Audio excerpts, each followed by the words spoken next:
مہاراجہ رنجیت سنگھ اور جنرل ایلارڈ کی قربت اس وقت رشتہ داری میں بدل گئی جب مہاراجہ نے اپنے رشتہ دار اور چمبا کے راجا مہنگا رام کی 12 سالہ بیٹی بانو پانڈے سے جنرل ایلارڈ کی شادی کرا دی۔ مارچ 1826 میں ہونے والی یہ شادی دراصل اس دور میں شاہی خاندانوں میں دوستی کو رشتہ داری میں بدلنے والی ایک شاہی روایت کا تسلسل تھی۔ بانو پانڈے، جسے فرانسیسی میں پاندا کہتے ہیں، 1814 میں پیدا ہوئیں اور محض 12 سال کی عمر میں بیاہی گئیں۔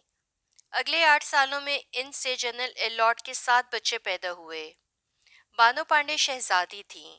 وہ پوری مشرقی تہذیبی روایت کے ساتھ جنرل ایلارڈ کے گھر آئیں تو مغرب کے جرنیل کے دل کو ایسی بھائیں کہ انہوں نے فارسی میں بانو پانڈے کی محبت میں نظمیں لکھ ڈالیں۔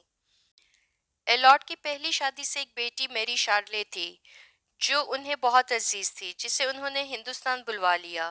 میری شارلے فرانس میں ایک نوجوان سے محبت کرتی تھی، مگر دوسری طرف وہ باپ تھا جس کی اس نے شکل تک نہیں دیکھی تھی۔ کہتے ہیں کہ شارلے ہندوستان آنے سے پہلے ایک رہبہ سے ملی جس نے اسے بتایا کہ تمہیں محبت نہیں ملے گی، ہندوستان میں موت تمہارا انتظار کر رہی ہے۔ یہی ہوا، وہ ہندوستان آئی مگر 5 اپریل 1827 کو اچانک انتقال کر گئی۔ جنرل ایلارڈ کو ان کی اچانک موت کا ازحد صدمہ ہوا اور انہوں نے 48 کینال کے احاطے میں مغل شہزادیوں کی طرح اپنی بیٹی کی قبر پر شاندار مقبرہ بنوایا اور شاندار باغ لگوایا، جس سے لاہور میں آج بھی کڑی باغ کے طور پر پہچانا جاتا ہے۔ ایلارڈ اپنی بیٹی کی اچانک موت پر سخت صدمے کا شکار ہوئے اور انہیں محسوس ہونے لگا کہ اگر انہیں کچھ ہو گیا تو ان کی نوجوان بیوی کو بھی ان کے ساتھ ستی کر دیا جائے گا۔ اس لیے انہوں نے 1834 میں اپنی بیوی بچوں کو فرانس منتقل کرنے کا پروگرام بنایا۔ جنرل ایلارڈ نے مہاراجہ رنجیت سنگھ سے اجازت لی کہ وہ فرانس میں اپنے بچوں کی تربیت عیسائی کے طور پہ کرنا چاہتے ہیں۔ مہاراجہ رنجیت سنگھ راضی نہیں تھے۔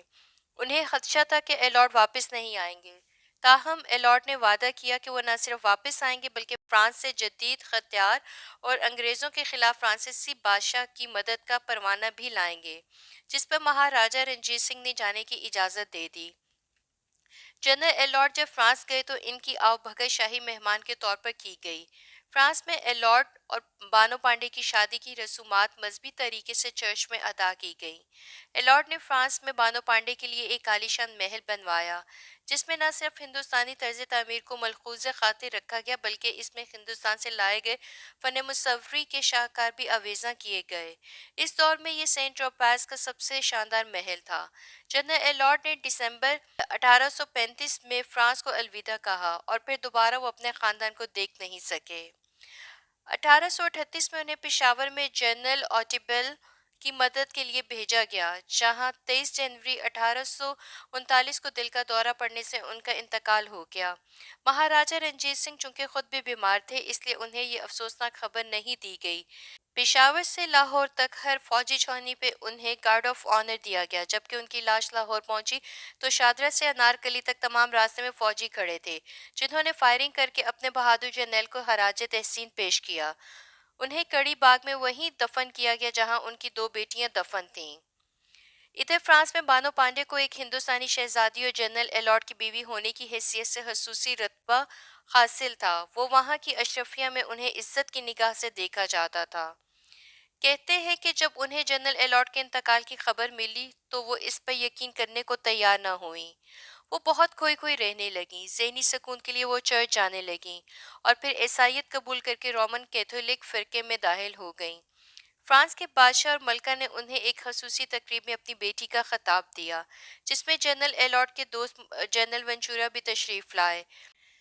25 جولائی 1845 کو بانو پانڈے کی چھوٹی بیٹی فلس، جن کی عمر 10 سال تھی، وفات پا گئی۔